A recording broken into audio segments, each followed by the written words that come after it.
Happy Thursday, gang. Mortgage Mark. Looks like we think we have an official winner of the election to be determined. All I know is the last 2 days, the rates have responded very favorably. So good for us. It's kind of canceled out some of last week's increase in rates. So it's still relatively flat week over week, give or take, maybe pinch better. So that's good news for all of us here in the housing industry.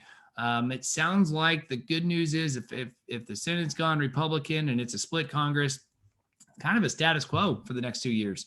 And I'll take it, guys, because the housing market's doing great. As you know, rates are doing great. And so, long story short, looks like we got some good times ahead. And most importantly, in my opinion, without the blue wave, you don't have the major tax implications that are at least not as large of a threat because it was with Biden's plan, it would have thrown out a $15,000 home purchase program or incentive for buyers to buy a home. I don't think we need that. The market's hot enough as is. So I'm actually really happy about that, as weird as it may sound.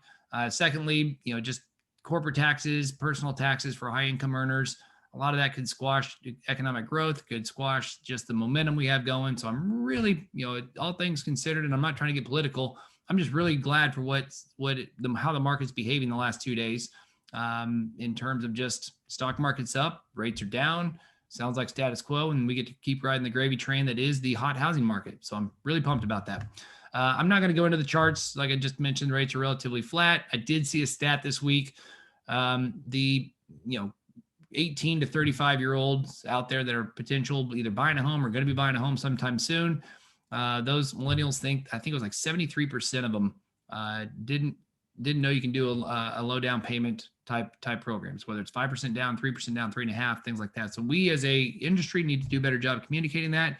But really and truly, the other piece I just wanted to make a note of, if you guys haven't tracked your time as far as how much time you spend per week prospecting, try it. It's humbling. I do it every once in a while. I should probably do it on a regular basis, but I don't because it is absolutely humbling. So if you haven't done it, make sure you're being proactive. Schedule even an hour, 30 minutes a day. Call it 30 minutes a day. If you do that, you got 2.5 hours of prospecting a week.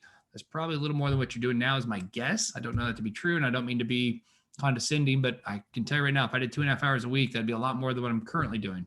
So that's my tip for the week. And then also, guys, Bob Brooks, if you can see my screen, and I don't know if you can, let's go to screen share screen.